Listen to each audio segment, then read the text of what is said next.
en las empresas normales porque no tenía lugar para explotar mi creatividad, hasta que conocí el mundo de la investigación. En el mundo de la investigación uno puede ser tan creativo como quiera. Es la investigación y parece que es una cosa seria, jurídica, tal, pero lo que es dentro, en la parte operativa de la investigación, hay lugar para mucha creatividad, ¿no? Y eso fue lo que me cautivó, eso fue lo que me enganchó. El saber dónde colocar una cámara oculta, en un nido de pájaro, en una piña. ¿Tú conocías que una imprenta es capaz de fabricar todo ese tipo de cosas? Yo creo que uno no sabe del todo al final cómo explota cada sector su ámbito, ¿no? Te das cuenta que la vida de un detective a lo mejor son 12, 14, 18 horas dentro de un coche, tú solo contigo mismo, esperando a que salga una persona de un portal. Tú imagínate la cantidad de tiempo que tienes para pensar. Bueno, ser emprendedor es dar un paso hacia el abismo, ¿no? Hacia el abismo de la incertidumbre, ¿no?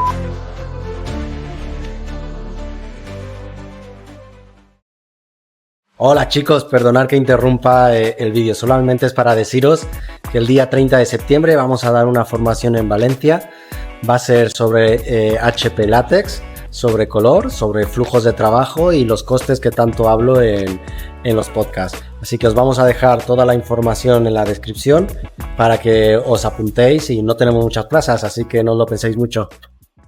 Hola David, encantado de que estés aquí. Gracias por dejarme tener esta charla contigo. No me gusta decir entrevista porque al final hablo tanto yo que creo que es más una charla que una entrevista. Eres la primera persona que no viene del mundo de la impresión ni del desarrollo personal. Eres el primer emprendedor y elegí que tú fueses el primer emprendedor que estuviera en el podcast por dos razones. Una, porque creo que eres el claro ejemplo de un emprendedor, que tienes alma emprendedora, y ahora nos contarás tú por qué. Y la segunda razón, porque eres buena persona. Gracias, así que para mí es importante. Y me gustaría que nos dijeras quién es David Blanco. Bueno, pues mira, David Blanco es un ser humano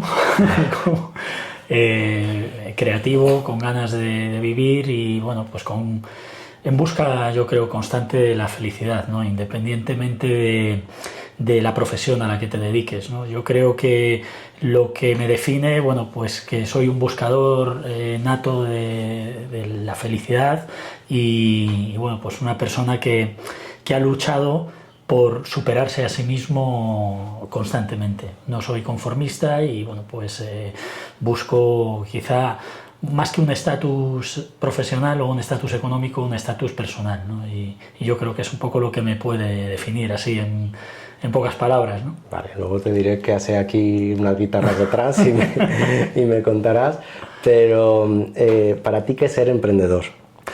Bueno, ser emprendedor es dar un paso hacia el abismo, ¿no? Hacia el abismo de la incertidumbre, ¿no? Creo que ser emprendedor es una forma de vida en la que tienes que estar cómodo en la incertidumbre, ¿no? No todo el mundo es capaz de vivir sin saber cuánto va a facturar el día de mañana, ¿no? Creo que eso lo tienes que llevar dentro y Totalmente. Si no, tienes que aprender a vivir con eso, ¿no? Sin saber, ¿no? Entonces creo que la vida del emprendedor está muy ligada a la confianza que tiene uno en uno mismo, ¿no? Por eso creo que es tan difícil y luego lo hablaremos, ¿no? Pero por eso creo que es tan importante el desarrollo personal, ¿no? Cuando uno es emprendedor.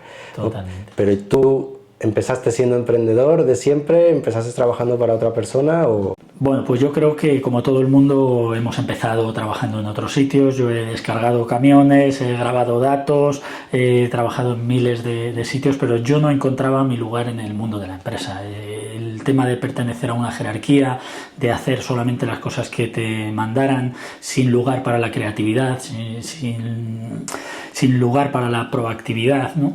Y entonces pues eso no iba con mi carácter. Yo necesitaba algo que surgiese de mí mismo, ¿no?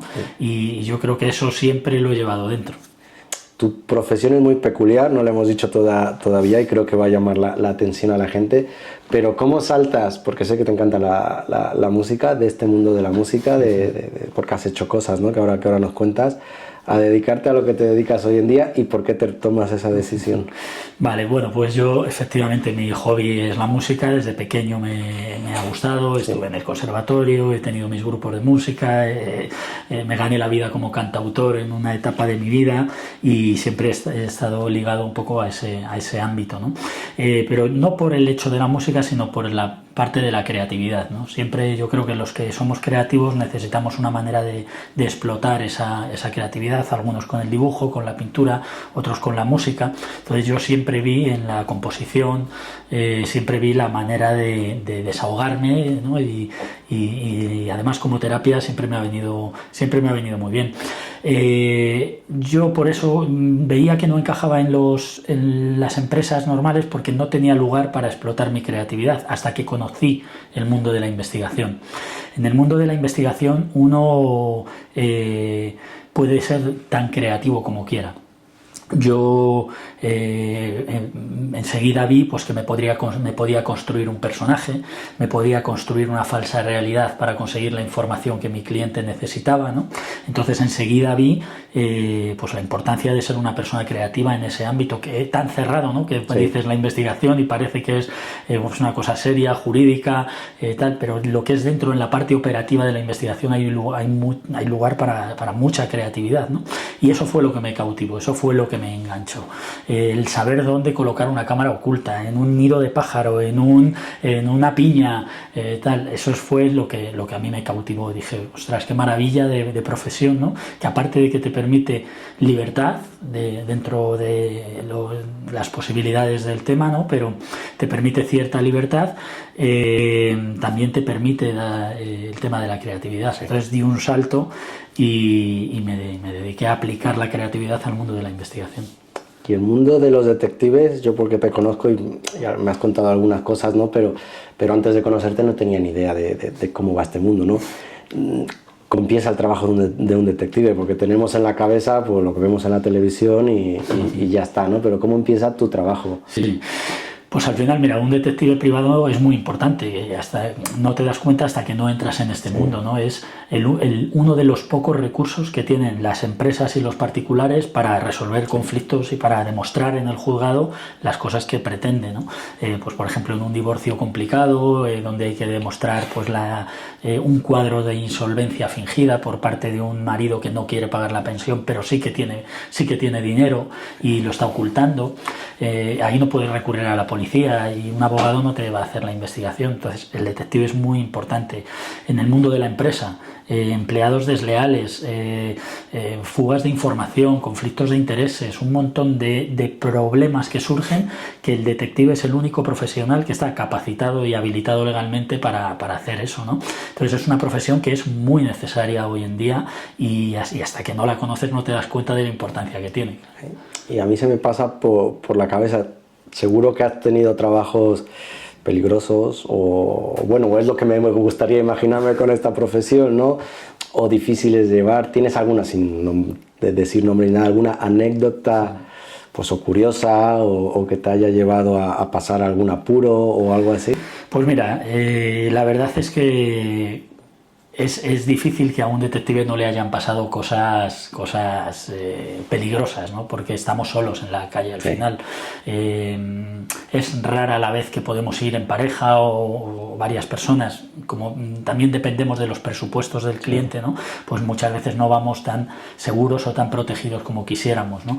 Entonces hay entornos críticos de trabajo que se convierten al final en zonas pues muy arriesgadas, muy peligrosas, ¿no? Una barriada en una zona en depresión donde pues se pasa droga y todo eso, y tú de pronto tienes que estar ahí 14 horas esperando a que salga una persona para hacer tu labor informativa, ¿no? Pues claro, estás solo en el coche, ¿no? La gente pues puede pensar que estás ahí para hacer el mal o pueden pensar que eres policía y lo mismo también les inquietas. Entonces pues se pasan situaciones realmente complicadas. A mí me ha perseguido gente con una barra de hierro por la calle. El otro día a un compañero le zarandearon el coche y en una zona también muy complicada. Y bueno, pues nos han pasado... A mí me han llegado a meter, fíjate, las palas de una carretilla retráctil dentro del coche y estar a punto de levantarla hasta que no le dijese qué hacía ahí, ¿no? Entonces, nos pasan esas cosas a veces. Sí. O sea, que no es solo de las películas que pasen cosas así. Como también nos ve gente del mundo de la impresión, te diré varias cosas que intento relacionar con un mundo y con otro, ¿no? Nosotros desde el 2008, que hubo esa crisis tan fuerte, en el mundo de la impresión pasó algo curioso. Antes quien ponía los precios a los clientes éramos nosotros, ¿vale? Y desde ahí todo se empezó a desvirtuar, vino el low cost, todas estas cosas, y ahora dejamos que el cliente sea el que ponga el precio, algo por lo que yo estoy luchando, ¿no? Porque al final lo que yo lucho no es hacerme timar a nadie, sino poner un precio justo, ¿no? ¿A vosotros en vuestra profesión os pasó? A nosotros, claro, nos han pasado a lo largo del tiempo muchas cosas, sí, en cuanto a la parte económica de nuestro trabajo.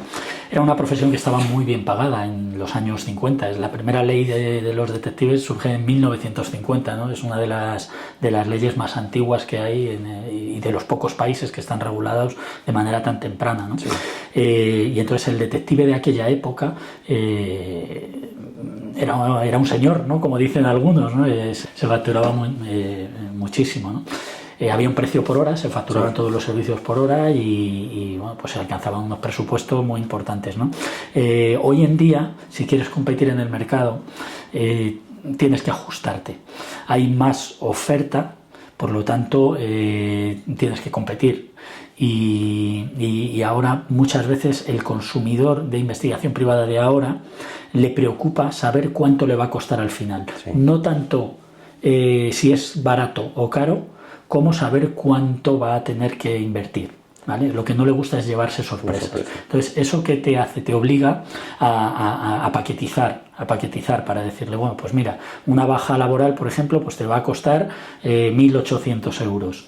Y ya pues el cliente puede ajustar sus presupuestos. Si le dices una baja laboral te va a costar 60 o 70 euros la hora, pues al final le va a quedar una sensación de no saber cuál va a ser el montante final.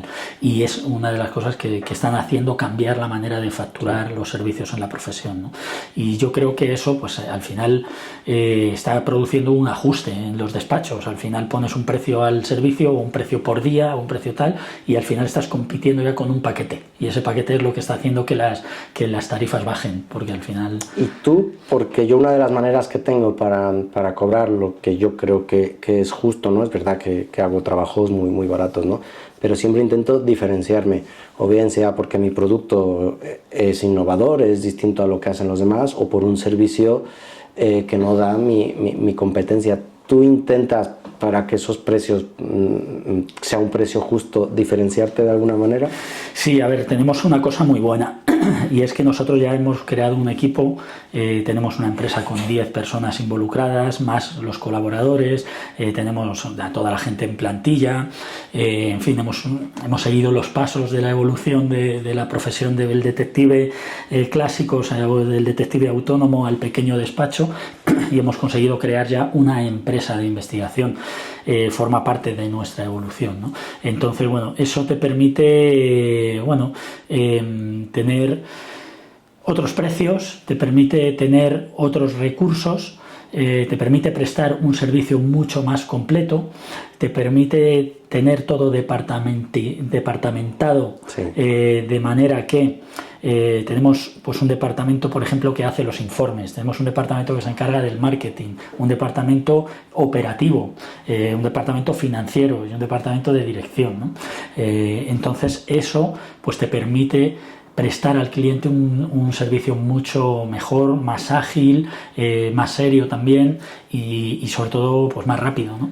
Lo que yo llamo estar un poco estructurado, ¿no? Porque yo doy formación y tanto de impresión como de empresa, y sobre todo a pymes pequeñas en el caso de las empresas, y el primer fallo que veo es esa estructuración, ¿no? Esa estructuración les impide dar un buen servicio, llegar a tiempo, no saben calcular realmente cuál es su coste, porque el de al lado lo puede cobrar a 10, pero si tú lo cobras a 10, a lo mejor ganas o a lo mejor pierdes, ¿no?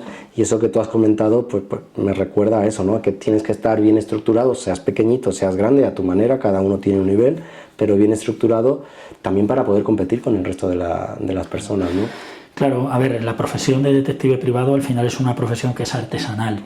La mayoría de los despachos, pues yo podría decir un 80% o más, son despachos unipersonales. Al final es un detective con una licencia que él se lo guisa y él se lo come. Él es el marketing, él es el detective operativo, o ella es además la persona que hace el informe, es la persona que va a juicio, es la persona que hace el cobro y la persona que hace el recobro cuando esa persona no paga, ¿no? Entonces es una profesión que es muy individual en ese sentido, ¿no?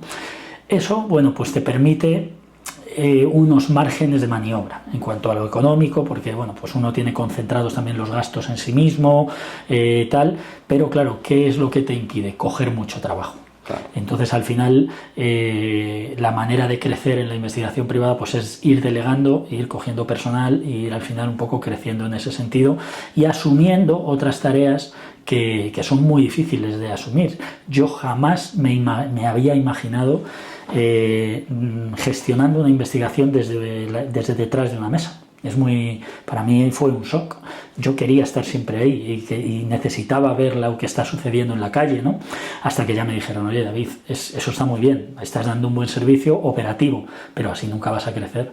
No puedes crecer así. Tienes que aprender a soltar también. Creo que es, primordial, ¿no? Y a mí me ha pasado. Soy muy perfeccionista, tengo, no sé si virtud o defecto, porque a veces es virtud y a veces es defecto, y lo quería hacer todo yo, y lo quería hacer todo a mi manera, ¿no? Hasta que aprendí, no hace falta, aunque lo haga un 80 y tantos % igual que yo, vale, pero el estar detrás de las cámaras, el poder estar aquí, se me olvidó poner en silencio, colgar la llamada, no estar nervioso porque no estoy contestando, sino que sé que hay un equipo detrás que lo está llevando y poder ver desde atrás y decir, estamos fallando, aquí y aquí, ¿qué hacemos? La solución no es fácil, pero por lo menos puedes decir, estamos fallando, algo tenemos que hacer, y puedes ver también, detectar los fallos más fácil que si estás todo el día trabajando, ¿no? Efectivamente, claro.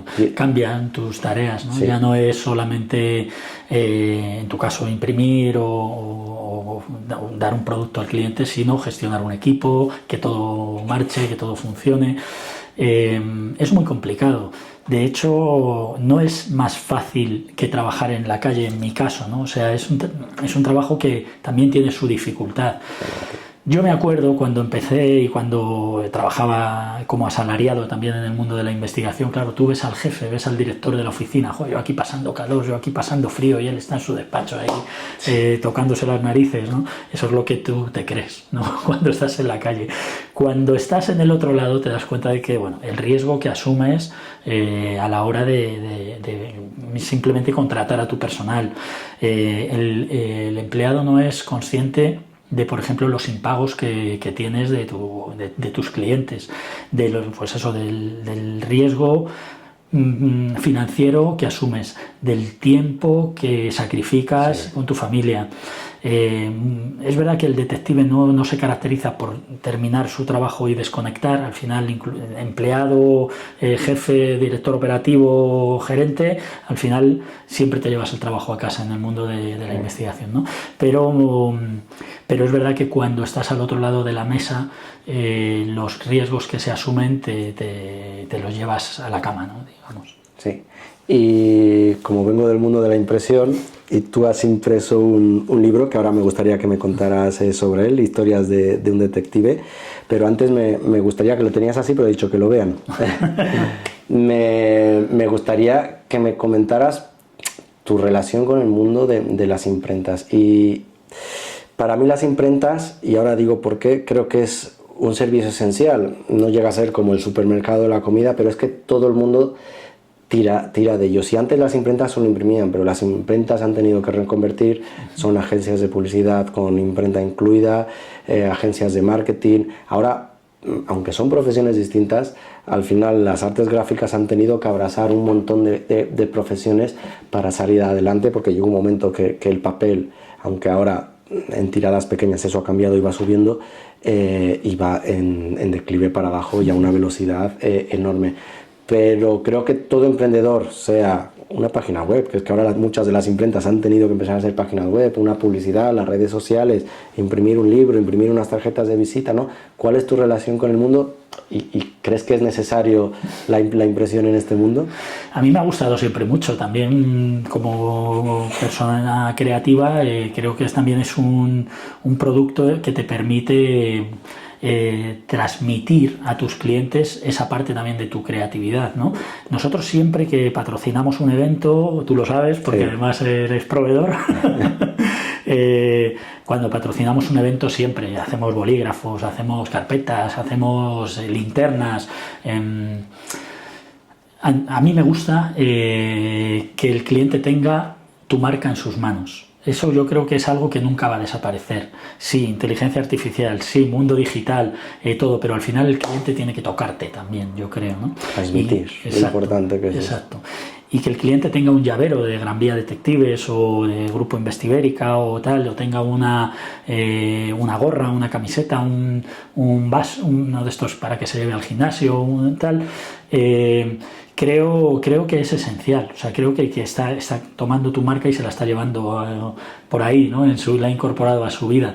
Entonces, a mí me encanta y yo siempre intento todos los años pues hacer algo de eso. Y luego es verdad que se está perdiendo el dossier, el típico dossier se queda en digital. Exacto, ya es un PDF que ya lo puede hacer cualquiera, con Canva, con no sé qué, tal, pero que le llegue al cliente un dossier en papel, bien satinado, con su grosor, con un grosor importante. Yo creo que hoy en día vuelve a ser algo exclusivo, porque como está desapareciendo, los pocos que lo hacen, pienso que te sorprende el recibir eso nuevamente otra vez en papel, ¿no? Porque no es lo mismo, ¿no? Cuando salió los ebook se pensaba que el libro estaba acabado, y es verdad que el ebook tomó una relevancia enorme y hoy en día la sigue teniendo, pero el libro volvió a subir y volvió a tener esa relevancia porque es verdad, tenerlo, lo digital es como si no fuera nuestro, ¿no? Está ahí en la nube, pero no lo sientes que lo tienes, aquí lo tienes, lo sientes, lo tocas.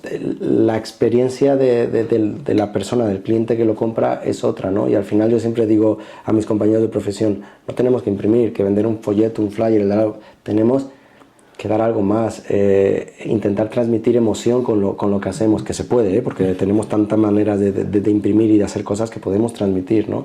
Y creo que eso es como el libro, lo que ha pasado con los libros, ¿no? Lo que va a pasar y lo que está pasando con las imprentas. Yo creo que el libro físico es algo que no va a desaparecer. A mí, a muchísima gente, o sea, estamos un poco hartos, yo creo, de tener que leer en una pantallita. Y sí, cada vez los móviles son más grandes, pero también dependes de la batería. El teléfono móvil, la tablet, yo creo que se va a quedar para un consumo de un contenido en movimiento, ¿no? Pues como puede ser pues eso, un podcast, vídeos de YouTube, tutoriales. A mí me encanta, creo que esto de los móviles nos ha traído pues mucho conocimiento para consumir muy rápido en cualquier parte. Creo que es maravilloso, a mí me parece estupendo, pero lo que es el hecho de la lectura en sí, yo creo que se tiene que hacer en papel. Yo creo que eso forma parte del ritual, ¿no? El abrir un libro y el terminártelo. Desde luego, y luego existen muchos efectos especiales que lo que te hacen es transmitirlo, ¿no? Al tocarlo, al sentirlo, al verlo, que cuando lo ves en pantalla no está, ¿no? Y ya es la última de impresión que te hago porque no es el tema, ¿no? No. Pero el mundo de la impresión, normalmente los que no pertenecéis a este mundo pensáis que podemos imprimir flyers, folletos, revistas y libros, ¿no? Y que ahí se acabó el mundo de la impresión. Pero como te dije, el mundo de la impresión, gracias a que la tecnología avanzó y gracias a que hemos tenido que abrazar otros sectores, podemos hacer una infinidad de cosas, tanto como podemos fabricar con fresadoras muebles y personalizarlos con las impresoras que tenemos de impresión, o casetas de perros, muebles o lo que se te ocurra, ¿no?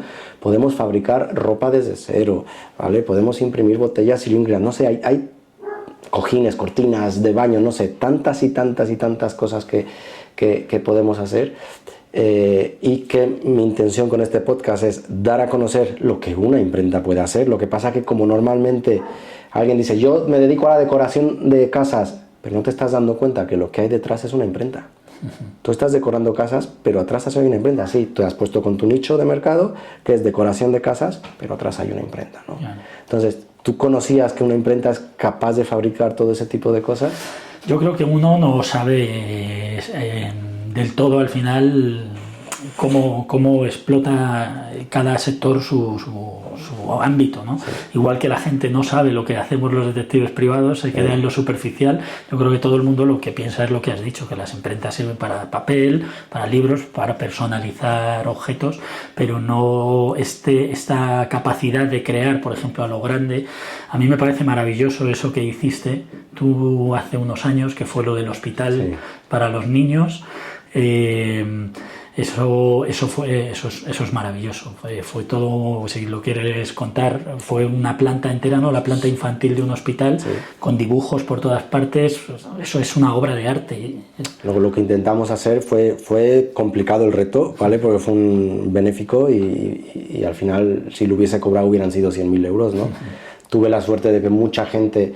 Bueno, yo estoy maravillado con la solidaridad de la gente, porque cuando quieres hacer algo, descuelgas el teléfono y empresas grandes o autónomos, todo el mundo se suma, y fue mi caso y fue lo que me ayudó a llevarlo a cabo, ¿no? Pero lo que yo quería era transmitir con ese diseño, no simplemente coger un diseño infantil y ponerme a decorar las paredes, ¿no?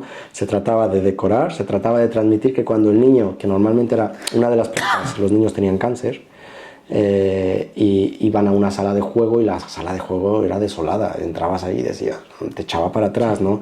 Mi intención era que los niños entraran y se sintieran como un superhéroe, fuera de que estaban fuera del hospital, ¿no? Y ahí nos ayudó un diseñador, dos, Javi Rosa de Esbozo, incluso su sobrina aportó algún detallito, y para mí, ellos, que espero poder grabarles un podcast, es una maravilla, porque no diseñan, comunican. Y son capaces, porque diseñadores hay un montón, impresores hay un montón, detectives hay un montón, pero para mí tienes que mantener la base, y la base de un diseñador no es diseñar. Es transmitir. Es transmitir, y ellos son capaces de transmitir y lo consiguieron con ese diseño, ¿no? Y eso es una de las cosas que se puede hacer con la impresión, cambiar muchas vidas. A mí me pareció maravilloso, yo vi el cambio, vi el cambio de cómo estaba la planta del hospital y cómo la dejaste, y fue eso, vamos, maravilloso. Efectivamente, les creas un entorno, les transmites pues serenidad, paz, diversión, ¿no? Y conviertes algo triste y penoso en algo divertido, ¿no? Y a mí me pareció maravilloso. O sea, creo que es uno de los potenciales que tienen las imprentas que efectivamente la gente no conoce. Y nosotros mismos nos olvidamos. Hay que imprimir, pero nos olvidamos que somos capaces de hacer cosas maravillosas con la impresión, ¿no? Y aunque me van a llamar pesado por de nombrar el desarrollo personal, y creo que el libro también, porque para mí escribir un libro pues entra del mundo del crecimiento personal, porque tú te expones, ¿no? Claro. Tú escribes ahí y ahora me van a leer, y además ahora quiero que me cuentes qué hay ahí, pero hay vivencias tuyas, no es una historia de ficción que tú te hayas inventado y te estás exponiendo a la gente, ¿no? Pero siempre digo que siempre que he conocido un emprendedor que tenga éxito, y éxito no me refiero a que seas millonario, sino a que hagas tu trabajo, lo hagas bien, estés feliz con él, seas feliz, para mí eso ya es tener éxito, tiene un desarrollo personal atrás, porque si no, normalmente estás quejándote, joder, es que llego a las 10 de la noche a mi casa, joder, es que no sé cuánto, ¿no? Y de otra manera tiene los problemas, pero los afrontas de otra manera. Me gustaría que me contaras, porque además me consta que a ti te gusta, tu experiencia con el desarrollo personal, si crees que es necesario. Yo lo llamo para despertar, para avanzar o para lo que sea. ¿Y cuál ha sido tu historia, ¿no?, con ese desarrollo personal? Pues mira, es fundamental. Al final, como decías en el otro podcast, no hay desarrollo profesional sin desarrollo personal. O sea, creo que va ligado, va de la mano, ¿no? Uno evoluciona profesionalmente al tiempo que va evolucionando también como persona. El David Blanco de ahora no es el David Blanco de hace 20 años, ni por asomo. En esencia, sí. En esencia seguimos siendo tenemos la misma naturaleza, pero hemos evolucionado en muchas cosas, ¿no? En responsabilidad, en madurez, en la manera de afrontar las cosas, en la manera de suprimir el miedo, de suprimir el anhelo, de desprendernos de las cosas que no necesitamos. Entonces yo creo que el desarrollo personal es fundamental.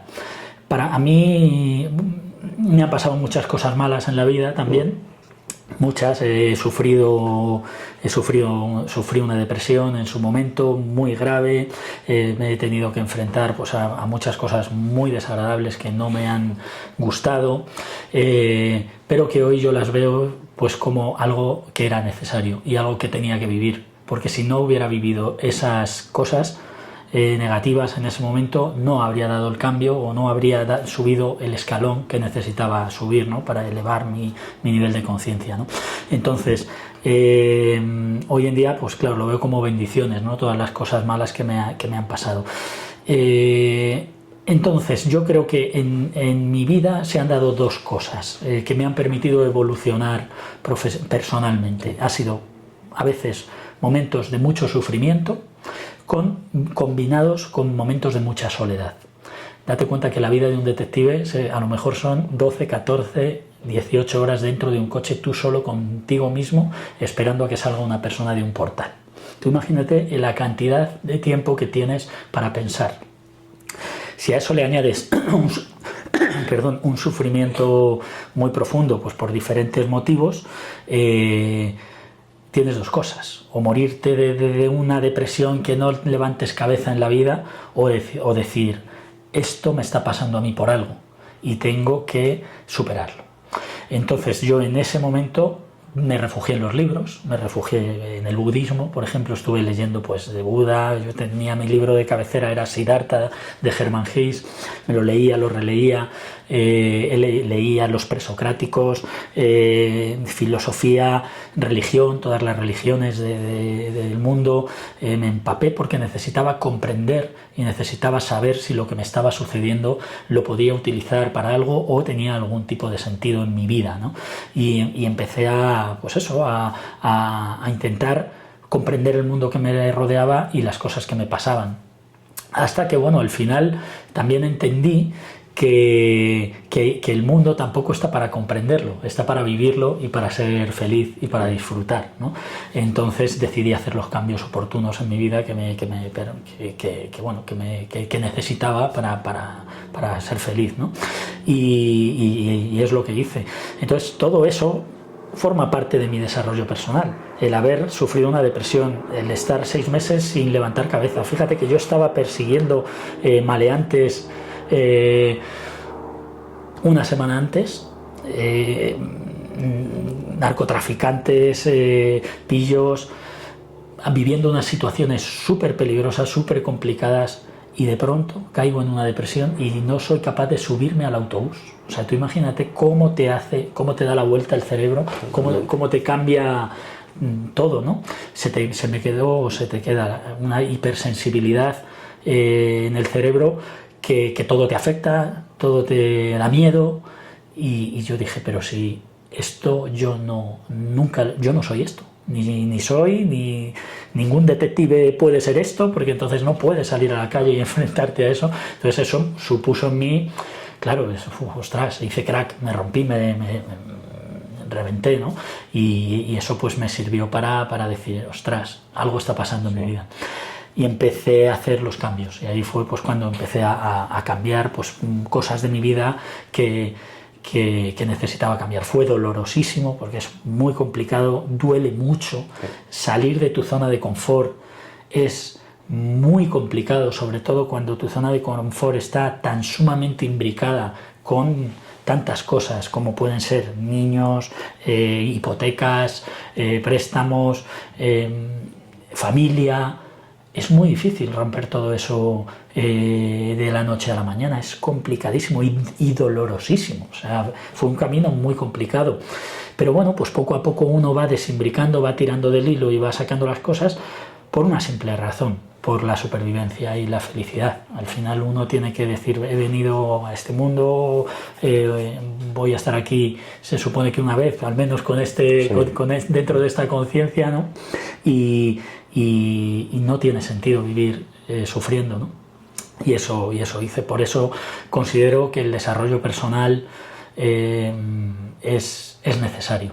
Es necesario la evolución. Y sé que es duro porque yo también he pasado por situaciones muy complejas, internamente ha sido una debacle, pero lo considero una fortuna, pero no una fortuna solo haberlo pasado, sino eso que en el otro podcast dije, ese clic y ese despertar que tú acabas de decir, yo me siento afortunado de haberlo sentido, porque de verdad que conozco a gente que se muere con depresión, que conozco a gente que lleva toda su vida con depresión y es incapaz de avanzar por ella.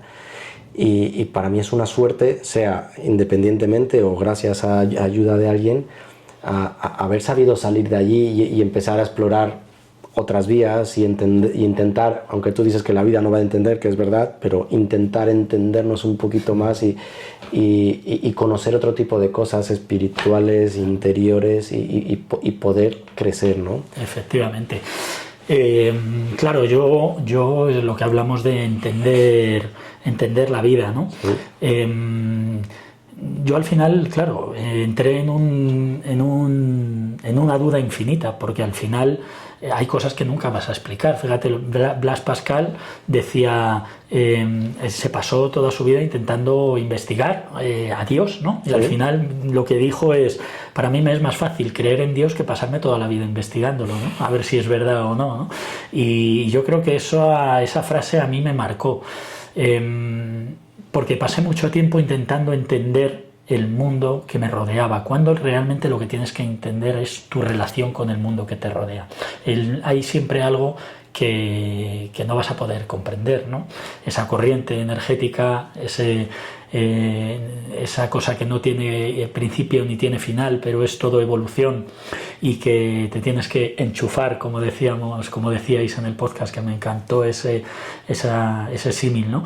De enchufarte. Eso no tiene explicación, eso no hay manera de explicarlo. Con una mente lógica y dentro de la conciencia que tenemos no hay forma de explicar eso. Entonces, o lo aceptas o lo rechazas y tal. Es que creo que el problema está en intentar explicarlo todo, ¿no? Porque primero nos queda mucho por aprender de la vida, de cómo funciona el cerebro humano y de muchísimas cosas. Intentar siempre ser racional, que yo lo soy, pero intentar siempre ser racional no te permite avanzar o experimentar cosas, ¿no? Yo recuerdo el día que murió mi madre, pues sentí como pues, su energía o como le quieras llamar estaba encima de ella y yo no sabía que mi madre estaba, porque murió y no nos dimos cuenta, pasaron varios minutos hasta que nos dimos cuenta que había muerto, ¿no? Y yo la sentía arriba y miraba para arriba y hacía como si la saludara. Cuando me di cuenta digo, ostras, que es que ya había muerto mi madre y yo he sentido eso, ¿no? Fui, no sé cómo llamarlo, fui a un retiro donde una mujer que no conocía a mi madre, donde no sabía nada, me levantó, yo estaba tumbado con los ojos cerrados, me cogió de las manos, me cogió como mi madre me cogía y me dijo palabras que solo me decía mi madre. Pues mira, no sé si es verdad, no sé si no lo es, pero dejarte llevar, primero experimentas algo que internamente pues a ti te produce pues alegría, pues placer, te quedas tranquilo y te da más ganas de descubrir cosas, ¿no? Entonces creo que hay que dejarse llevar y no ser tan científicos, es que si no está esto comprobado, esto no está, ¿no? Yo creo que es un error, o sea, yo soy más feliz desde que confío, ¿no? A mí me llama mucho la atención, bueno, el podcast que estás haciendo, que parte como un podcast de impresión y al final acabáis hablando de la fe, ¿no? Es lo que la gente cuando lee mi libro dice, David, lo que más me ha gustado es que, joder, espero encontrarme historias de detectives súper pragmáticas y tal, y de repente te veo hablando del éxito, del fracaso, de la fe, de tal, y es que creo que es fundamental. Al final, para mí la fe es la confianza elevada a la máxima expresión, es decir, cuando tienes un estado de confianza tal que crees que puedes conseguir cualquier cosa y que alguien te ayuda, que no estás solo en este universo, ¿no? Sí. Creo que es un activo de un valor incalculable. Creo que que la gente que tiene fe está a salvo de muchas cosas y de muchas dudas y de muchas depresiones también, porque de algún modo está respaldado, ¿no? Por esa creencia, ¿no? No tiene que ser religiosa o puede ser de cualquier religión, ¿no? Pero la fe entendida como la confianza elevada a la máxima expresión, es como lo cuento en mi libro, creo que es muy importante. Entonces, por eso digo, entender lo que hay detrás de eso es una locura, es entrar en una duda infinita para mí, pero sí que puedes entender tu relación con esa fe, ¿no? Tu relación con esa corriente, y eso es lo que opté al final por vivir y por sentir, pues oye, cómo me afecta a mí o cómo me influye mi relación con eso, ¿no? Sí. Y joder, claro, he experimentado tantísimas cosas, he experimentado tantas cosas increíbles que dices, no puede ser, o sea, estoy conectado con esto, evidentemente. Pues además en nuestra profesión se ve mucho, porque como llegues, por ejemplo, hay veces que ves cosas que el verlas ha supuesto, tiene tal nivel de sincronización que si mueves una sola coma de lo que ha sucedido a lo largo de ese día no lo ves. Entonces, hay algo que te empuja a llegar a tiempo o a ver esas cosas, ¿no? Yo las cuento cosas en el libro porque, claro, muchas veces pensamos que es la suerte, sí, pero la suerte hay que buscarla también, ¿no? Y entonces, si no estás, la suerte no te llega. Entonces tú decides un buen día salir por la mañana. O decides tomar la determinación de salir en ese momento, porque la vida te ha llevado a salir en ese momento. Pero es que si hubieras salido un minuto antes o uno después, no hubieras llegado a ver a esa persona salir, no hubieras cogido el último billete que te lleva a Bruselas y no hubieras cogido allí un taxi que te está esperando en la puerta para llegar a hacer ese seguimiento, ¿no? Por ejemplo, es mucho más desarrollado, lo cuento en el libro, pero cosas que se van encadenando, que dices, todo esto parte porque alguien me lo está poniendo delante, ¿no? No puedo tener este nivel de sincronización, la suerte no puede estar tan sincronizada, ¿no? Yo siempre digo lo mismo, ¿no? Digo, la suerte está para todo el mundo, pero creo que tener fe, confianza en ti mismo y tirar para adelante de que va a salir bien, hace que tú veas la suerte. Si no, la suerte pasa enfrente de ti y es que no te enteras que está. Y es que me ha pasado, cada vez que estamos bloqueados, la suerte desaparece. Te desbloqueas y confías y la suerte aparece. Entonces, o yo soy muy afortunado o creo que es así, ¿no? En cuanto estás despierto, ahí está. Efectivamente. A ver, hacíais en el podcast último que leí, que me encantó, por cierto, Pedro es, ¿no? Pedro. Es un crack y, sí, y bueno, me gustó cada palabra que decía, se me metía dentro de la piel porque es lo que he pensado yo toda mi vida, ¿no? Entonces enseguida me di cuenta de que es una persona que está iluminada y que está conectado y porque es que ya te digo, cada palabra era música para mis oídos y yo la sentía en mi piel. Y poníais el símil de ir a contracorriente, ¿no? Al final la vida o esta corriente es como un río que si tú te empeñas en ir en contra, pues al final vas a acabar derrotado, ¿no? Cuando es más sencillo, pues oye, dejarte caer, ¿no? Dejarte llevar por esa corriente, te vas a chocar y tal, pero desde luego estás dando la oportunidad de no morir en el intento, ¿no? Te estás dejando llevar. Y yo creo que es un poco eso, tenemos que confiar y dejarnos llevar un poco, dejar algo para la magia, ¿no?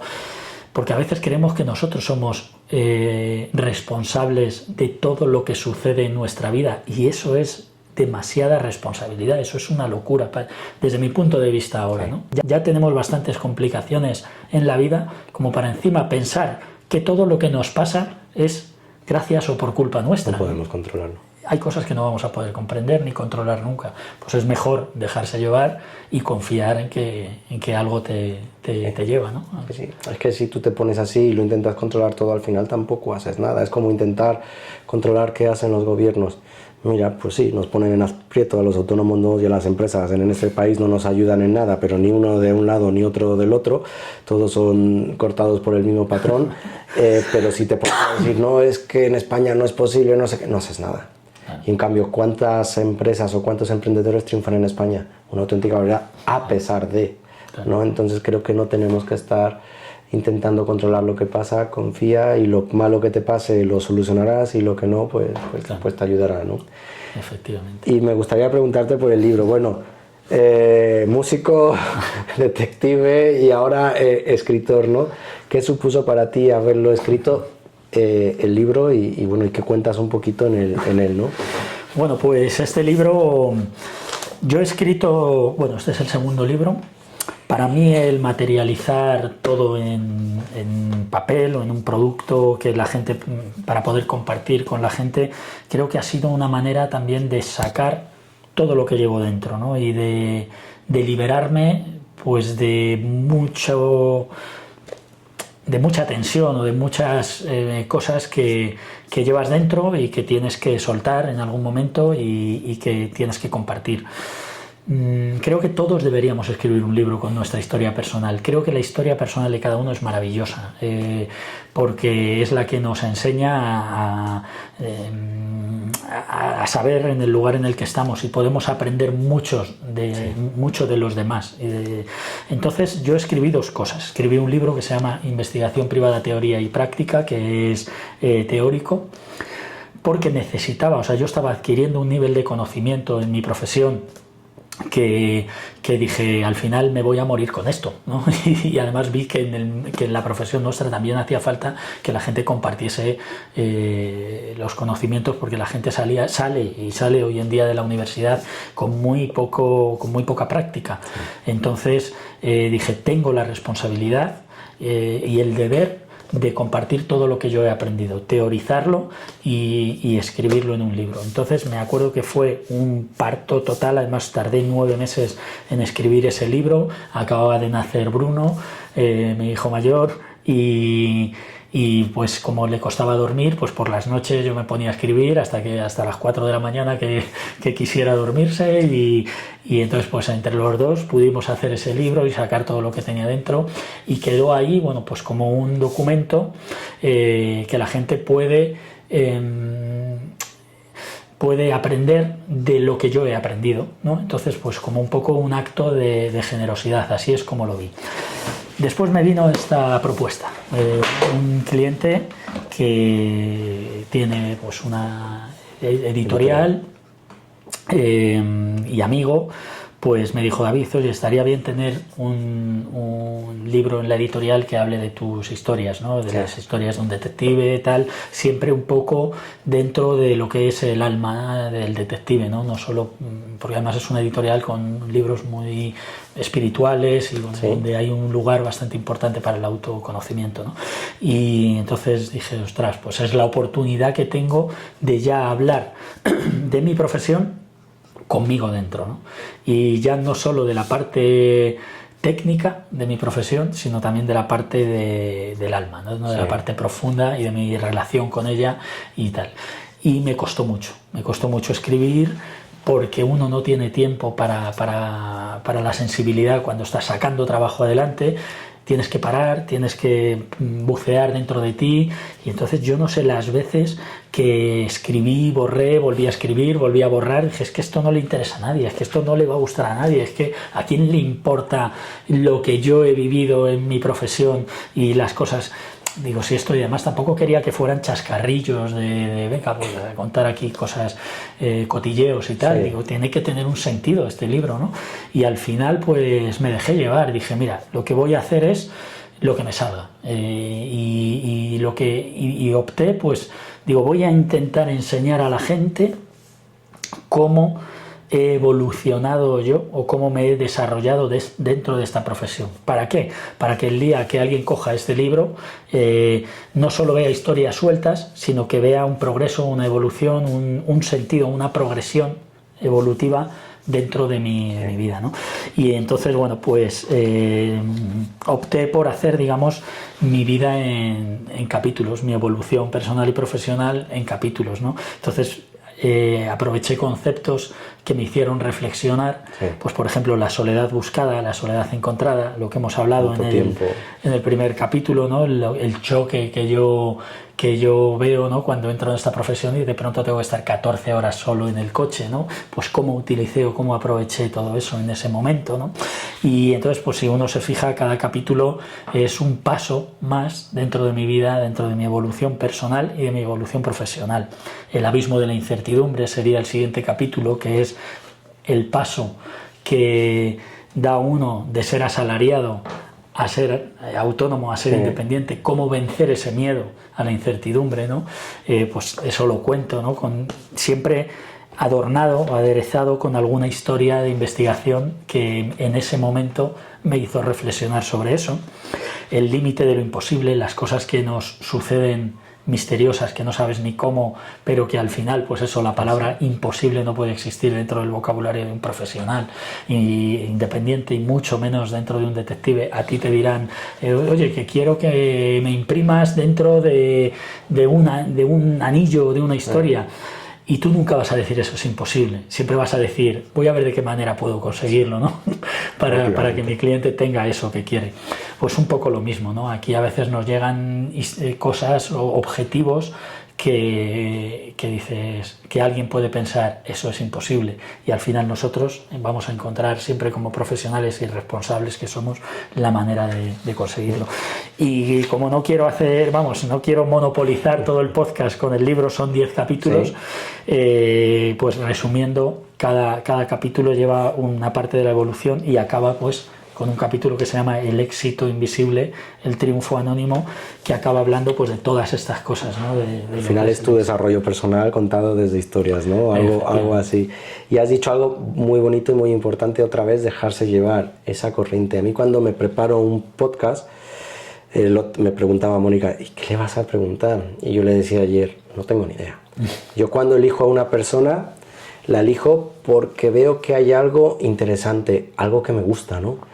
No, yo se lo decía a Pedro, mañana viene un famoso y yo no siento con él, pues es que me da igual, no quiero subir los seguidores si no encuentro esa conexión, ¿no? Entonces siempre busco algo. Como sé que tengo una conexión en algún sentido con esa persona, lo primero que hago es solo media hora, me encierro en mí mismo, me pongo los cascos con música que ruido, nadie canta, ¿vale? Me pongo solo, me olvido del trabajo, que es lo que te dice, que trabajando es imposible pensar, y me imagino la conversación.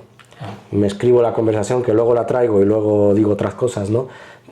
Y entonces me inspira a saber por dónde tirar, ¿no? Y al final es eso, déjate llevar. Claro. Y actúa, no te dejes llevar y no actúes, ¿no? Pero déjate llevar y actúa. Y como eres emprendedor y los dos somos emprendedores y esto va de emprendedores, me gustaría hablar un poco de qué es esto para ti, para ser emprendedor, para mí. Yo he trabajado para otras personas, tanto dentro de mi familia como fuera de mi familia. He trabajado para otras personas, soy muy buen mandado, lo que me digan lo hago y lo hago bien. Incluso dentro de cuando me fui a vivir a Inglaterra, enseguida me ofrecían subir de puesto, pero nunca me sentía lleno, nunca. Y no fue hasta el momento, pero ojo, no fue hasta el momento de emprender y de haber despertado con el desarrollo personal, porque cuando decidí emprender, yo tenía dos opciones: o emprender algo que yo sabía de qué iba, que era el mundo de la impresión, pero que odiaba, que lo dije en el otro podcast, o irme a Inglaterra, donde yo sabía que tenía una salida profesional y donde yo ya contaba con trabajo allí. Pues decidí emprender aquí, pero sin saber por dónde me iba a llevar. Pero cuando realmente mi cabeza me hizo ese clic, cuando entendí a qué vine yo aquí, y no es a imprimir, sino al conocimiento que tengo, pues darlo a la gente, ¿no? Y contar mis experiencias y ayudar a los demás, empecé a amar esta profesión. Pero no me veo, yo sé que no era feliz trabajando para otro, aunque me gustara lo que hiciera. Empecé a ser feliz una vez que sé esto, y yo sé que yo ganaría hoy más dinero trabajando para otra empresa, sin lugar a duda, yo y mis hermanos y gente que está en la empresa. O sea, económicamente nos sería mejor, y ahí estamos sufriendo, ¿no? Ahí estamos, viene el verano, que el verano en las imprentas, no todo el mundo, depende del nicho al que estés enfocado, suele ser muy bajo, pues estás con la soga al cuello y con ese miedo de qué va a pasar en el verano. Pero prefiero 1000 veces esta incertidumbre a trabajar para otro. A lo mejor mañana, pues por circunstancias de la vida, me toca trabajar para alguien, pero no es donde yo estoy a gusto y cómodo. Para ti, ¿qué es ser emprendedor? ¿Tú crees que se nace o se hace? Yo creo, a ver, es difícil de entender, porque mucha gente no sabe si al final va a acabar la vida siendo emprendedor. Creo que tienes que llevar algo dentro, porque si no sería muy complicado asumir esos riesgos. Creo que si no va dentro de tu carácter, dentro de tu ADN, no lo harías nunca, porque pasa lo contrario. Yo tengo amigos que sabes que no son emprendedores ni lo van a ser nunca, y te lo dicen, y además te dicen: David, esto que tú haces o esto que hacéis los autónomos de no saber cuánto vas a ganar el mes que viene, yo no lo soporto. O sea, y es que no puedo, o sea, es superior a sus fuerzas. Sé que voy a ganar, que podría ganar mucho más dinero, pero yo necesito saber cuánto voy a ganar a final de mes. Que son 1.200, son 1.200, que son 1.800, 1.800, son 3.000, 3.000, pero yo lo tengo que saber, ¿no? Entonces, claro, si piensas así nunca vas a ser emprendedor, está claro. Emprender significa lanzarse a un abismo. Creo que emprender tampoco se debe hacer solo por dinero.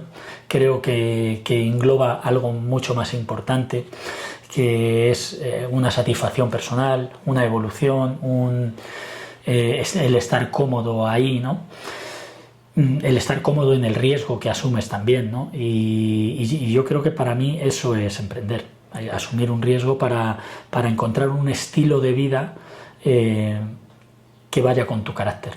Sí, sí. ¿Y qué virtudes crees que tiene que tener un emprendedor para tener éxito? Algunas las hemos dicho, pero... Pues mira, yo creo que lo que tiene que tener, sobre todo, o lo que no tiene que tener, es miedo. O sea, creo que es algo que el emprendedor no puede tener. El miedo es algo que no puede tener. O saber que existe, pero saber gestionarlo, saber gestionar ese miedo o esa ansiedad. Pero claro, es que con miedo no vas a ninguna parte. Tienes que tener lo contrario, que es confianza plena en que haciendo las cosas bien vas a conseguir las cosas que quieres, ¿no?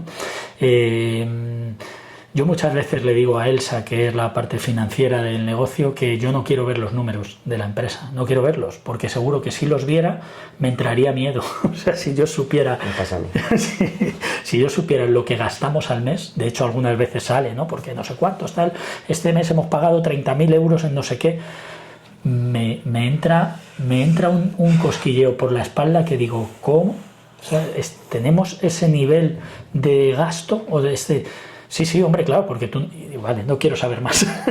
Sigue con lo tuyo, que yo sigo con lo mío, porque no quiero ser consciente de todo eso. Yo sé que va bien, porque sé que no nos va mal y sé que todo el mundo cobra a final de mes. Todos tienen su nómina íntegra. Los únicos que no tenemos la nómina siempre al día somos los que estamos al mando del negocio, ¿no? La empresa nos debe 2 o 3 nóminas, pero luego las cobramos, pero no sé qué, somos los que asumimos esa contrapartida, ¿no? Pero yo sé que todos mis empleados, todos mis proveedores cobran al día y eso es lo que me basta. Y que mis clientes están contentos y que reciben sus informes el día que lo tienen que recibir, con una franja de error que todos tenemos y en todas las a vosotros os pasará. Se ha estropeado una máquina, pues no llega el lunes, llega el miércoles. Sí. Hay overbooking en el departamento de producto. María, que es la persona que hace los informes, pues se ha trabado con una cosa que no le ha llegado el material del detective que está en la calle y al final pues lo entregas el viernes. Bueno, pues con esas contingencias, pero todo sale, ¿no? Y entonces a mí me basta. En el momento en que empiece a ver, que es que no sé qué, tal, y me entre miedo por el dinero que nos está costando el pagar a todos los empleados, entonces creo que me cuestionaré si soy o no emprendedor, ¿no? Pues no sabes cómo te comprendo. Yo sí tengo que afrontar esa realidad. Además nos hemos puesto, mi hermano, que es quien lleva las cuentas, luego me lo pregunta mi padre y se lo cuento a mi otro hermano, ¿no? Pero mes a mes, ¿cómo vamos? Y yo sé que la foto general se hace al año, ¿no? Pero intentamos que vaya todo en positivo mes a mes. Y cuesta. Y en verano va a costar, ¿vale? Y enfrentarte a la realidad de decir, ostras, a lo mejor es que este mes nos hemos quedado justos. Esto, a mí te reconozco que me apaga. Que voy totalmente enchufado, llega final de mes y hago... y me vengo abajo, claro. Me tengo que recuperar y tirar para adelante, pero es verdad que creo que es lo más duro de ser emprendedor, es esa, no la inseguridad, porque siempre podemos cerrar, que de repente nos vaya bien, nos vaya mal y tenemos que cerrar, y te lo digo de verdad, no me costaría volver a empezar de cero, pero sí esa responsabilidad de no entrar el dinero, le tengo que pagar a mis empleados y le tengo que pagar a los proveedores. A mí es lo que me crea dolor, ese dolor, esa cosa que me hace bajar, porque si la cuenta siempre hay dinero y tú siempre puedes pagar, eso deja de ser un problema. Tendrás otros problemas del día a día, pero deja de ser un problema. Y a mí es lo que más me cuesta, claro. O sea, que conecto muy bien contigo ahí. Y es porque tú asumes las tareas financieras dentro de... Las asume mi hermano, pero al final pues, claro. la responsabilidad pues, es de los dos. Y también, en mi caso, creo que es importante saber que vamos mal o saber que vamos bien. ¿Por qué? Porque si hay que hacer algo nuevo, pues mejor dos cabezas pensantes con ideas de qué podemos hacer a que no hacerlo, ¿no? Claro. Entonces creo que en mi caso tengo que saberlo, reconozco que no me gusta y espero que dentro de unos años siempre haya suficiente dinero como para decir eso ya no es un problema para mí, ¿no? Pero es verdad que aunque las cuentas a final de año salgan o otros no, siempre lo tienes ahí en la cabeza. Claro, yo, a ver, tengo la suerte de que esa parte la tengo delegada 100%, porque ya te digo, yo en ese sentido es que soy un desastre. O sea, creo que la empresa no funcionaría, creo que el negocio no funcionaría si yo estuviera pendiente de la parte económica. Primero eso, por el miedo de ver el volumen que se mueve, que se pierde, que se gana. Hay facturas que las estamos cobrando después de 2 años que dice, ¿sabes? Yo sí soy consciente, me entraría mucha ansiedad, ¿no? Ese problema que tienes tú, en el mundo de la impresión nos ha pasado, ¿no? Yo no sé por qué tenemos que fiar el dinero, porque cuando tú vas al supermercado, tú tienes que pagar, vas al dentista, tienes que pagar, vas al oculista, tienes que pagar, y si alguien te financia es una empresa externa, ¿no? No se ve afectado el cliente. ¿Por qué tú y por qué tu profesión y nuestra profesión nos hemos dejado llevar por el 30, 60, 90, 120 días, o como dices tú, hay gente que no paga y tarda un año? Uno de los podcasts que hice, el segundo, que era Joaquín de Turriol, uno de su éxito es que no sé si era el 80 o el 70%, pero un porcentaje muy alto, todo lo hacen por la web y lo cobran en el momento. La liquidez que les da eso, claro. Si yo cobrara todo en el momento, aunque un mes tuvieras un bajón, siempre tendrías una liquidez enorme, ¿no? Pero yo me hago esta y reflexiono, ¿por qué nos hemos dejado llevar por ahí cuando hay otras profesiones que tú vas y tienes que pagar obligatoriamente, ¿no? Es curioso, es verdad. No, la verdad es que en el sector vuestro no sé por qué sucede. En el nuestro sí que te lo puedo decir, porque también generamos o se genera un clima de confianza entre el cliente y el profesional. Estás metido en su vida de una manera muy profunda, estás trabajando dentro de su círculo más íntimo, ¿no? de su esfera más íntima. Te está contando sus problemas, estás viendo sus contabilidades muchas veces, estás viendo sus miserias o sus problemas sentimentales, familiares, laborales, ¿no? Estás dentro de su vida. Entonces se genera un clima de confianza, pues como el que va al psicólogo, ¿no? Que al final acabas contando cosas y tal. Entonces yo creo que en ese clima de confianza cuesta también meter números, meter plazos, meter cifras, oye, pues es que yo no voy a verte si no me pagas esto por adelantado. A ver, siempre facturamos, siempre cobramos una provisión de fondos, sí, en todo lo que hacemos, ¿no?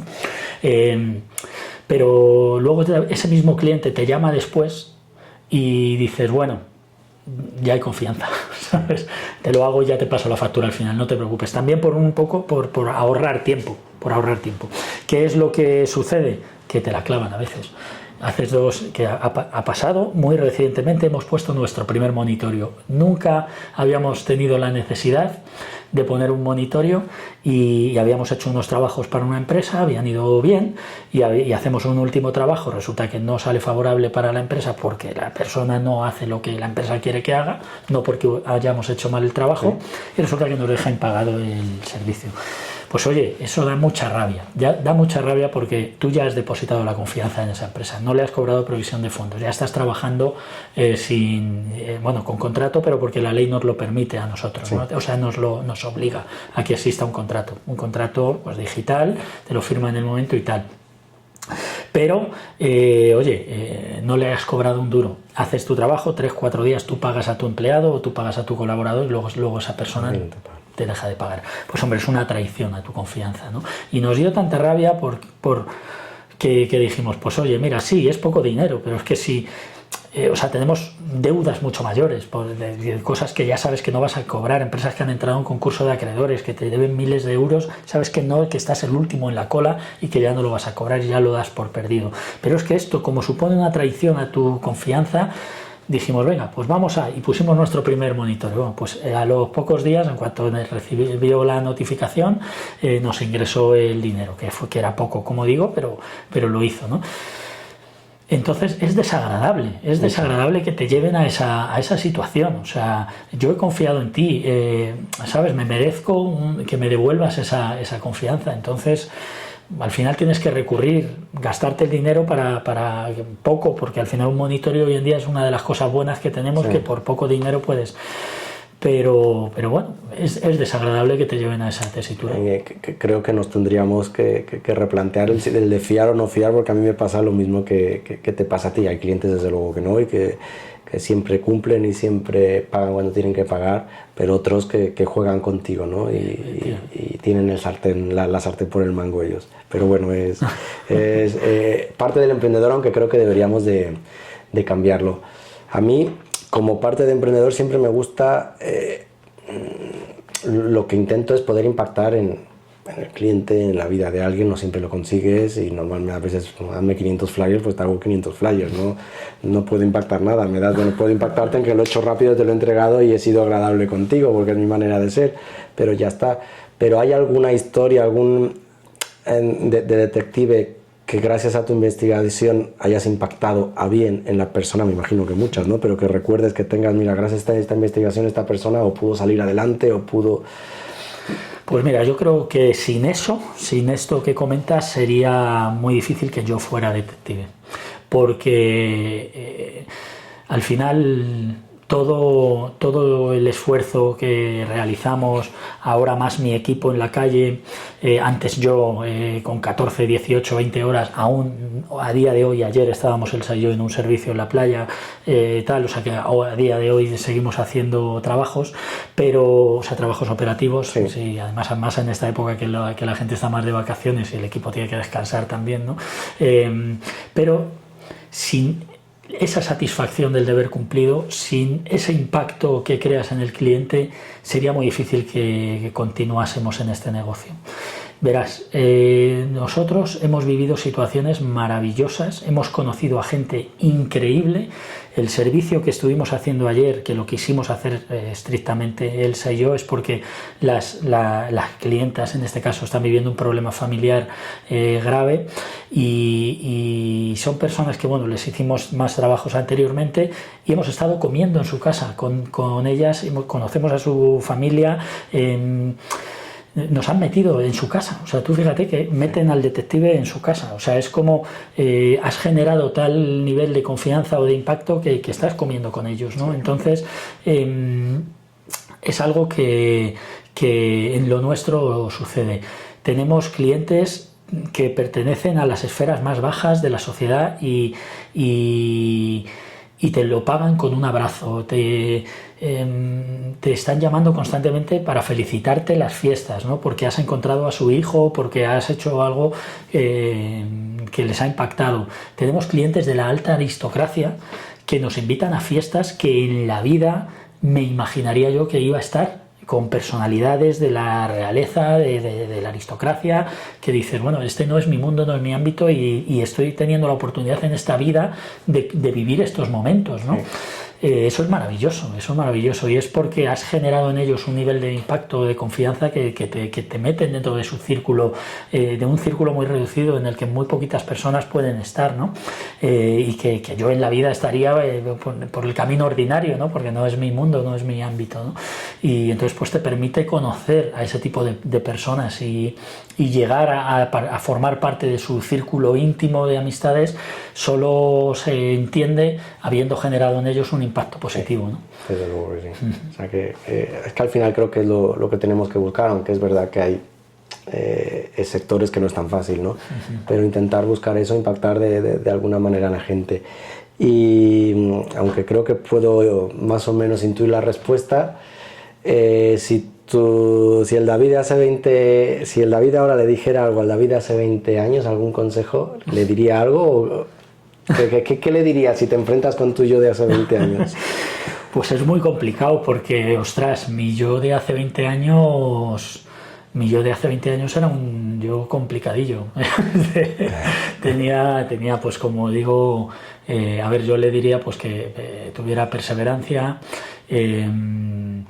que tuviera a lo mejor cuidado en el sentido de que no se dejase a lo mejor llevar, que fuese más firme en algunas decisiones en las que fuera a tomar, que tuviera más cuidado,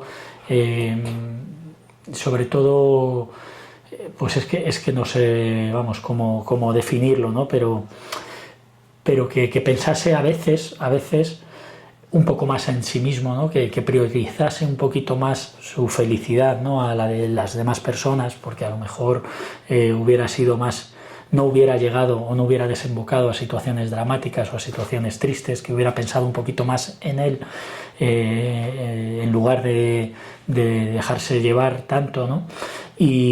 Pero vamos, le diría que también es o sea, que le espera por delante un camino espinoso, pero un camino necesario, ¿no?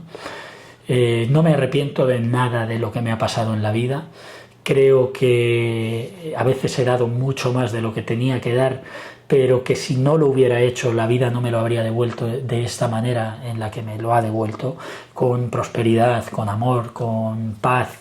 Yo ahora estoy disfrutando de un momento dulce de la vida, pese a que es muy complejo en el ámbito técnico, en el ámbito práctico, porque es llevar un equipo de 10 personas contratadas adelante y de que coman 10 familias de nuestro negocio, ¿no? Entonces, dentro de en lo práctico es muy complicado, pero lo estoy haciendo desde una posición de paz y de amor muy importante. Lo vivo con mi pareja, vamos, con mi mujer, sí. Y ella está involucrada con los dos pies en el tiesto, estamos los dos en la misma maceta y estamos creciendo juntos, ¿no? Entonces lo estoy haciendo desde un nivel de amor y de serenidad que nos está permitiendo disfrutar mucho de ese caos. Y de ese caos, entonces, estamos sacando cosas muy positivas, ¿no? Estamos regando los dos la misma planta y eso te permite verlo desde otro punto de vista. Yo antes estaba más solo en ese sentido, ¿no? Y entonces pues se hacía mucho más duro, era mucho más cuesta arriba, ¿no? Ahora, bueno, pues sí que los dos estamos en el mismo frasco y al final nos vamos apoyando. Ella, cuando se viene abajo, pues tiene mi apoyo y yo cuando me vengo abajo tengo el suyo y entonces al final los dos sabemos qué tal. Podemos tener un momento más neurótico en el que nos estamos poniendo los dos más nerviosos y tal, bueno, pues intentamos los dos verlo desde otra perspectiva y entonces los dos salimos adelante, ¿no?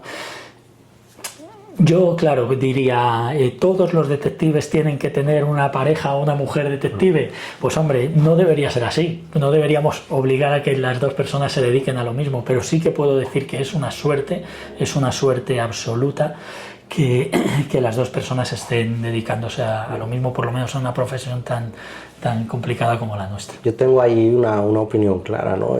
Creo que para emprender necesitas apoyo y el apoyo puede o no puede estar en la pareja, ¿vale? Porque sé que a veces es complicado, venimos de mundos distintos, cada uno piensa de una manera, ¿no? Y no siempre es fácil encontrar el apoyo en una pareja, pero sí creo que un emprendedor necesita ese apoyo, sea el socio, que también sé que al final el socio es como un matrimonio más, ¿no? Pero es muy complicado si no te respetas tus parcelas, si no cada uno va a lo que se ha estipulado y le apoyas en lo que va. Él puedes decir tu opinión, por supuesto, pero le apoyas, pero creo que es fundamental. Yo creo que sin apoyo yo habría tirado la toalla pues unas cuantas veces, ¿no? Pero el sentir siempre ese apoyo, sea de la pareja, sea de la familia, sea de tu socio, te hace tirar. Entonces, un emprendedor solo, sin apoyo en ningún sentido, muy complicado el tirar para adelante. Es complicado, tiene que tener por lo menos, si no el apoyo a la comprensión, ¿no?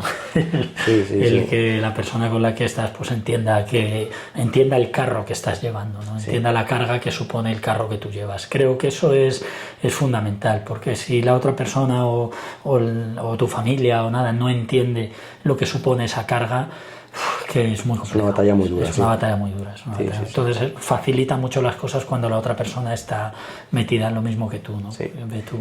¿Y cómo te gustaría verte de aquí de 5 a 10 años? Bueno, pues navegando en un yate, ¿no? No, a ver, bueno, yo tengo muy claro dónde quiero llegar, quiero construir un negocio sostenible. Quiero que todas las personas que han apostado por mi negocio tengan un futuro en esto. Siempre mi intención ha sido crear una marca sólida que tenga un valor en el mercado, que el día de mañana pues oye, se pueda hablar igual de una fusión o se pueda hablar de una adquisición por parte de un grupo más grande, que eso mejore lo que es el concepto de mi empresa y mejore la vida de mis trabajadores, de la gente que ha apostado, porque al final eso también nosotros llegamos con nuestros conocimientos hasta donde podemos, ¿no? Pero esto a lo mejor lo coge un inversor que realmente sabe y controla y ha estudiado ADE y tal, y lo mismo te lo eleva a un nivel increíble, ¿no? Y entonces pues la visión que nosotros tenemos de nuestro despacho es de que esto sea una gran empresa el día de mañana. Lo estamos consiguiendo, pero vamos, a un ritmo que ni nos lo imaginábamos. Tenemos clientes, estamos trabajando para una cantidad de clientes que jamás en la vida yo me imaginaría que podíamos tenerlos, ¿no? Y que están confiando en nosotros de una forma bestial. Es verdad que les estamos dando un producto que se sale un poco también de lo común, ¿no? Sí. Pues eso, está con un nivel de calidad pues muy alto, ¿no? Porque estamos intentando igualarnos también a ellos, ¿no? Y no queremos ser el despacho unipersonal que tarda en darte el informe, que tarda tal, que te está molestando, que tienes que estar encima de él todo el día, porque estamos intentando que el cliente pague por una cosa pues acorde, ¿no? Y entonces pues yo veo el futuro de nuestro despacho como una gran corporación dentro de pocos años. Hemos adquirido ahora una empresa también, o sea, hemos comprado Agencia Gran Vía, ha adquirido ahora Monopol Detectives, que es una empresa de los años 60, ¿no? Y así es como nace un poco nuestro primer grupo empresarial, que se llama Grupo Investíberica, y ahora somos 2 marcas dentro de este grupo, ¿no? Pues, joder, eso es una pasada. Eso, el decir, bueno, ahora tengo la responsabilidad de gestionar una marca que se fundó en los años 60. O sea, tú imagínate, los clientes que nos entran por Monopol esperan recibir de ahí pues el trato que recibían con unas personas veteranas, tal. Entonces, pues tenemos una responsabilidad mayor, ¿no? Dejar bien también esa marca, ¿no? Y entonces estamos incorporando las dos marcas para que el producto esté homogeneizado, ¿no? pero que sea de calidad, ¿no? Que tener lo mejor de cada una de ellas. No descartamos en el futuro adquirir más. Hemos creado una marca más que reubica el control de activos, porque estamos trabajando mucho en el tema de arrendamientos urbanos, y entonces hemos creado una tercera marca con la que estamos trabajando todo ese asunto, ¿no? Entonces, Grupo Investíberica al final pues va a ser un conjunto de marcas que van a prestar un servicio al cliente de máxima calidad y esperamos pues eso, que tenga un valor en el mercado y que tenga un futuro sobre todo para nuestros empleados. Bueno, y no queda mucho, te voy a hacer la última pregunta, pero te voy a poner un poco en aprietos, ¿no? Bueno, dale. Pues eso creo. A ver, a mí, lo he dicho muchas veces, mi intención en este podcast son varias, ¿vale? Pero yo me daría más que contento con inspirar a alguien. Soy muy pesado, pero con que una persona haya cambiado el chip o haya podido aprender algo y tirar para adelante, me doy más que satisfecho, ¿no? Pero mi intención también es pues dar a conocer el mundo de la impresión, ayudar a todas esas pymes que estamos olvidados. No existe una figura para ayudarnos, que realmente nos ayude, porque figuras hay mucho, pero que realmente nos ayude. Nos tienen olvidados en muchos aspectos, y yo quiero poner mi granito de arena, que con la experiencia de todos estos años de haber estado en una empresa más grande, más pequeña, volver a crecer, cómo creo que puedo aportar ese granito de arena.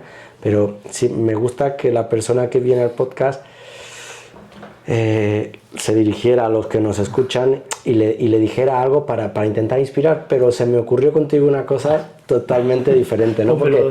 Porque sé que es complicado, y a mí se me ocurrió y digo, si tú solo tuvieses una oportunidad de decirle algo importante a tu hijo mayor Bruno y nunca más se lo puedes decir, ¿qué le dirías en caso para la vida? Porque sé que eso va a salir del corazón. Sí, pues que no tenga miedo. Que no tenga miedo, y una cosa que dice Elsa mucho, que no se arrepienta nunca de lo que haga, que se arrepienta quizá de lo que no ha hecho, ¿no? Creo que ese es el mejor consejo que se puede hacer. No tener miedo, y tener fe, tener confianza. Para mí la fe ha supuesto todo. O sea, yo sin fe ahora mismo no estaría pisando este suelo, ni habría salido de una depresión, ni habría hecho los cambios en mi vida que he hecho, ni estaría donde estoy. Entonces, que tenga fe, yo creo, que tenga fe, que tenga confianza y que no tenga miedo. Eso sería lo más valioso que yo le puedo decir a un hijo mío. Bueno, pues me ha gustado el consejo, y creo que es lo que, si todos perdiéramos el miedo, el mundo cambiaría, ¿no? Si lo haces para el bien, no para el mal. Y sí que me gustaría que luego lo pongamos en las descripciones, pues que me dejes tus links tanto de contacto contigo como de dónde el libro y de lo que quieras que conozcan de ti, pero que te agradezco un montón. Me ha encantado este ratito contigo y espero que la gente también haya disfrutado con ello. Pues muchas gracias, Dani. Ha sido un placer estar aquí con todos vosotros, y espero que os haya gustado y os haya inspirado. Y como dice Dani, aunque solo a uno de vosotros, ya me doy por satisfecho. Gracias.